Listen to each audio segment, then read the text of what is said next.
Sister leaves her fiancé at the altar because she wants bigger things in life, but years later my sister Claire, 28, has always had a flair for the dramatic and an insatiable taste for the finer things in life even as kids. She had expensive tastes and a tendency to live beyond her means. She'd her allowance on designer handbags and shoes she couldn't afford. Then guilt trip our parents to borrow money to make up the difference. Growing up, Claire thrived on attention she loved. Being the star of every show, whether it was a school play, a family gathering, or even a minor argument where she could turn herself into the victim, her charisma and charm meant people often let her get away with things. But it was exhausting for those of us who knew her well. Jake, 30, has been my best friend since we were 12. We met in middle school and bonded over sports and movies and have been inseparable ever since. He's the kind of guy who would drop everything to help you. Loyal, thoughtful, and kind. Jake, we're like a brother to me. Claire and Jake didn't cross paths much when we were younger. Even though Jake spent a lot of time at our house, it wasn't until about 5 years ago at a family holiday party that they really connected. I introduced them more formally, and by the end of the night they were laughing and talking like old friends. Jake later asked if I'd be okay with him asking Claire out, and I gave him my blessing despite my concerns that Jake might not be my sister's type, but I trusted them both, and I wanted them to be happy. Their relationship took off quickly. Jake treated CLA like she was the most important person in the world. He planned surprise dates, remembered every detail about her likes and dislikes, and supported her dreams, even when they seemed impractical for a while. CLA seemed genuinely happy. Jake was the grounding influence Claire needed. She had always been impulsive and attention-seeking, but Jake's steady and reliable nature brought out her calmer side. After 2 years of dating, Jake proposed. And it was everything Claire could have wanted: romantic, beautiful, and over the top. He created their first date at a private dinner complete with a violinist and a dessert that said, "Will you marry me?" Claire said yes to planning. The wedding became Claude's full-time obsession. She wanted everything to be perfect. Grand venue, a designer dress, a live band, and a guest list of over 200 people. Jake, ever the gentleman, supported her every decision even as the budget spiraled out of control. I was Jake's best man, and my parents were thrilled to see CLA marrying someone so stable and kind. The excitement was palpable as the big day approached. Jake couldn't stop talking about how much he loved CLA and how he couldn't wait to start their life together. The wedding day started beautifully. The guests were seated, the music was playing, and Jake stood at the altar nervous but grinning. But as the minutes passed, CLA didn't appear. The whisper started, and soon confusion spread through the crowd. Then my phone busted. It was a text from Claire. "I can't do this. I'm sorry." She had left the venue. Without saying a word to Jake or anyone else, Jake stood at the altar visibly devastated but trying to hold it together in front of everyone. My parents were frantic, and I was furious. I left to find Claire, but she was already gone. A few days later, the truth emerged. Claire had been seeing someone else. Evan, a wealthy entrepreneur she'd met at a networking event. She claimed Evan was the love of her life and that she couldn't go through with marrying Jake because her heart belonged to someone else. Jake was heartbroken, and I was livid. Claire had not only humiliated my best friend in front of 200 people, but she had also betrayed my trust. When I confronted her, she was unapologetic, saying it was better to leave Jake at the altar than to marry him and live a lie that was the last straw for me. I cut ties with her and focused on supporting Jake. If anything, my friendship with Jake grew even stronger after that ordeal. He leaned on me a lot in the months following the wedding, and I did everything I could to help pick up the pieces. We spent countless nights talking, trying to make sense of everything. About 2 years later, Jake met Sarah, a wonderful woman who was kind, intelligent, and perfect for him. They started dating, and I could see how happy she made him when Jake proposed to Sarah. He asked me to be his best man again. Standing by his side as he married someone who truly appreciated him was one of the proudest moments of my life. Now Jake and Sarah have a beautiful baby boy, and they've asked me to be his godfather. Seeing Jake build a happy, stable life after everything Claire put him through has been incredibly rewarding. After leaving Jake, CLA married Evan about a year later. Their wedding was a lavish destination affair complete with luxury and glamour, which I was invited to but refused to. They bought a massive house and went on expensive vacations and had 2 kids. From the outside it looked like CLA was living the dream. I kept my distance. Seeing her flaunt her new life on social media was a constant reminder of the pain she caused Jake. We rarely spoke, and when we did during family gatherings it was awkward and superficial. A few months ago, Claude's perfect life came crashing down. Evan, it turns out, wasn't as devoted as she thought. He had an affair with the secretary, and when CLA confronted him, he didn't beg for forgiveness, he kicked her out. She was left with no job. She'd been a stay-at-home mom, no savings, and 2 young kids to take care of. She moved back into town and started reaching out to family for help. Last week, CLA showed up at my doorstep with her kids. She looked exhausted and desperate, asking if they could stay with me just for a while. Until she got back on her feet, I was stunned after everything she had done. Jake, destroying our relationship and burning bridges with everyone who cared about her. She was now asking me for help. I asked her, "Are you joking? After everything you've done, you think I'm going to take you in?" She started crying, saying she had nowhere else to go, and begged me to think of her kids. She insisted they were innocent and didn't deserve to suffer because of her mistakes. I told her I felt bad for the kids, but that it wasn't my responsibility to fix her mess. I reminded her of the choices she made, and the people she met along the way. She left in tears. My parents are furious. They live in a small 1-bedroom apartment and can't take CLA and the kids in themselves, So they're putting all the pressure on me. They've accused me of being selfish and punishing her children for her mistakes. My mom keeps saying she's still your sick sister. And my dad has told me I need to be the bigger person. Claire, meanwhile, has been texting me non-stop, alternating between apologizing and guilt-tripping me. She says she's learned her lesson and that her kids shouldn't have to pay the price for her actions. I feel conflicted. On one hand, I feel for the kids. They're innocent in all of this, but on the other hand I can't ignore what Claire did. She destroyed by my best friend's betrayal trust and made selfish choices that have now come back to haunt her. I've built a stable, peaceful life for myself and me. Don't want to jeopardize that for someone who has consistently shown a lack of respect for others. My parents think I'm being too harsh, but I feel like they're asking me to clean up a mess I didn't create. Reddit, am I the a-hole for refusing to take in my sister and her kids? Op's sister made her choices, and now she has to deal with the consequences. It's unfortunate that her kids are caught in the middle, but that's on her, not OP. She burned bridges with Op, and Op's best friend, and it's unreasonable for her to expect OP to fix everything. Now you reap what you sow. And now let's hear the community's opinion. Not the a-hole. CLA lived her life chasing luxury and drama, often at the expense of others. Leaving Jake at the altar wasn't just a mistake, it was a cruel, selfish decision that hurt so many people. Now she expects you to clean up her mess after she's burned every bridge. No way. It's sad for the kids, but this is a lesson CLA needs to learn. You're not responsible for rescuing her from her poor decisions. Not the a-hole. I feel for the kids. They didn't ask for any of this, and it's heartbreaking that they're stuck in this situation, but at the same time you're not their parent, and it's not fair for your family to put this burden on you. Your sister made selfish choices, and while it's okay to feel bad for her, it's also okay to set boundaries. Claire needs to figure out how to rebuild her life without relying on others to bail her out. Not the a-hole. You're absolutely right to stand your ground. Your sister has a history of making selfish decisions and expecting others to pick up the pieces. You're not abandoning her, you're protecting your peace and holding her accountable for her actions. She's Anne, and it's time for her to step up. The kids are innocent, but their well-being is her responsibility, not yours. Stay strong. You're doing the right thing. My wife lost her first husband James 8 years ago. At the time she was pregnant with her baby girl and miscarried soon after his death. Now we are expecting our first child together, a baby boy. She was set on the name James. I told her that's just too weird for me, and while it's a nice name, I don't want to name my son after her ex. She dropped it and eventually suggested the name Oliver. I loved it, and we agreed 3 days ago that her family was over for dinner, and I told them about the name we've chosen. Her sister then said, "Oh, so like James?" and I were confused. So sister said, "Well, that was James's middle name, wasn't it?" After they all left, I told my wife I've had it with her trying to push her ex into our lives like this. She said we already agreed on Oliver. Told her I'm not signing the birth certificate if she names him after her ex. She says I'm being insensitive to her. Mother says I should let it go because it was just a middle name. Her sister says it's weird to name the baby after an ex in any scenario. Am I the a-hole? Not the a-hole times 1000. I seriously cannot believe how many comments there are here where people are suggesting that you are the a-hole. Yes, she's a widow, and I understand that she probably loved her first husband dearly and that they were going to start a family. However, if you are going to move on and build a life with someone new, then you need to commit to that. If you don't, it's insanely cruel in many ways to your new partner. I'm not saying she needs to erase the memory of her first husband, but naming your kid after him is a little too much. Also, so she straight up lied to you by omission by suggesting his middle name and not telling you that was his middle name. That's unbelievable. She did that because she wanted to get her way, and that was her way of trying to overcome your resistance to the idea and your objection to it. Honestly, it was downright manipulative and conniving. I can't help but wonder if this post were made by a woman whose husband was pulling the same shenanigans, if the comment section would look a little differently. You and your wife have some talking to do, and maybe you guys can come to some sort of compromise.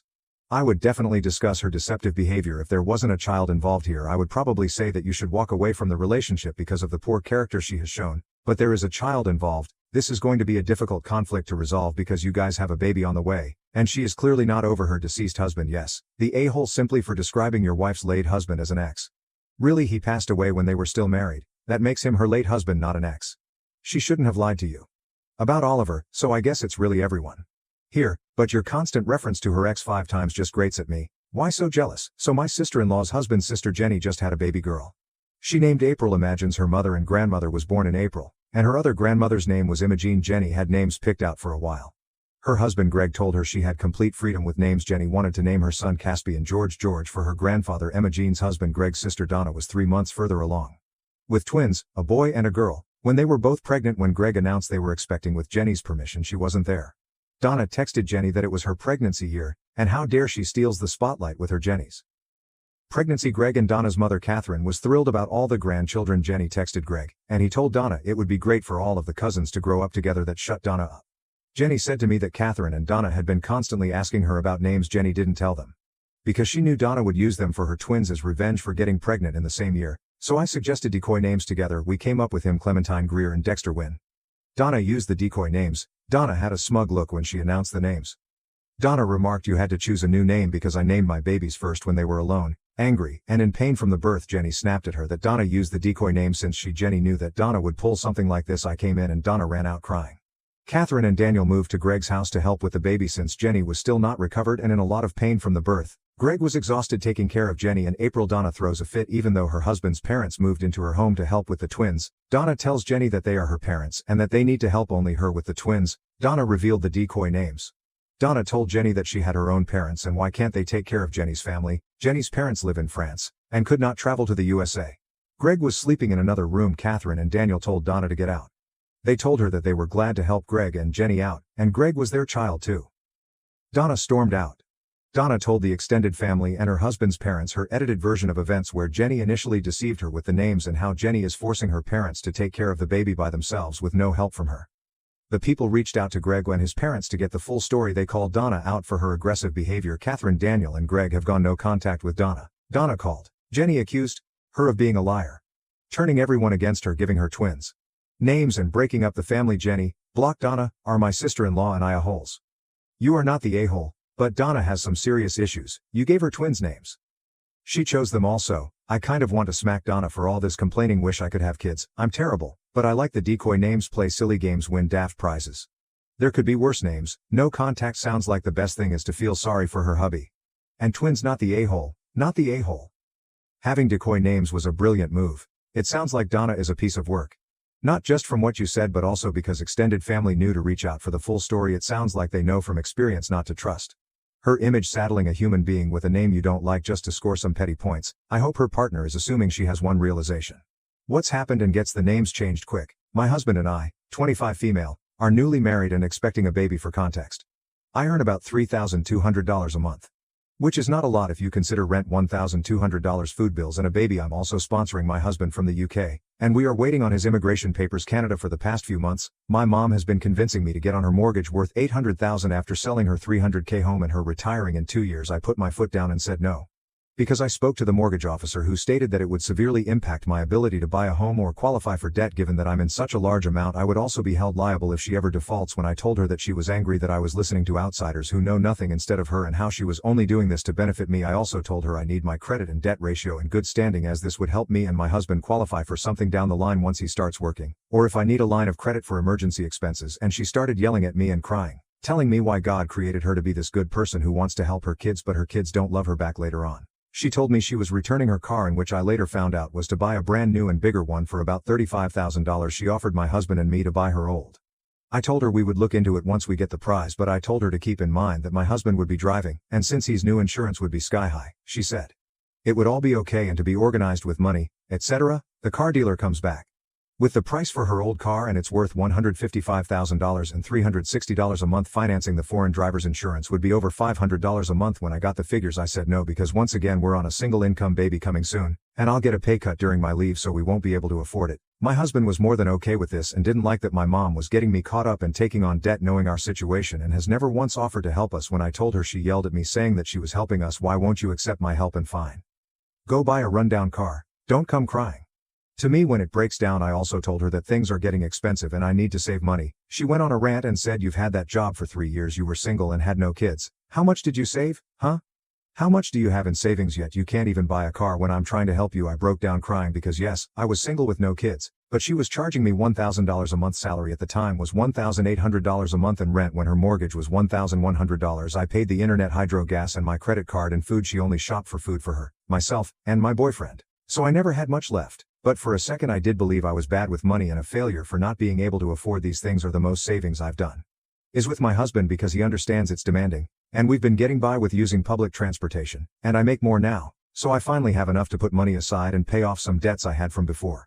Also, now that we're having a baby, I always keep in mind baby expenses, and that $860 a month she wants me to spend for the car can come in really handy for a baby. Nevertheless, her comments made me feel like a total failure because she tells me she's doing all of this for my benefit, and I'm being hard-headed, or I'm defying her mom to listen to outsiders who are the financial and mortgage advisors. My husband is fed up because I'm putting stress on our baby, and he also feels powerless against Canadian immigration is taking forever.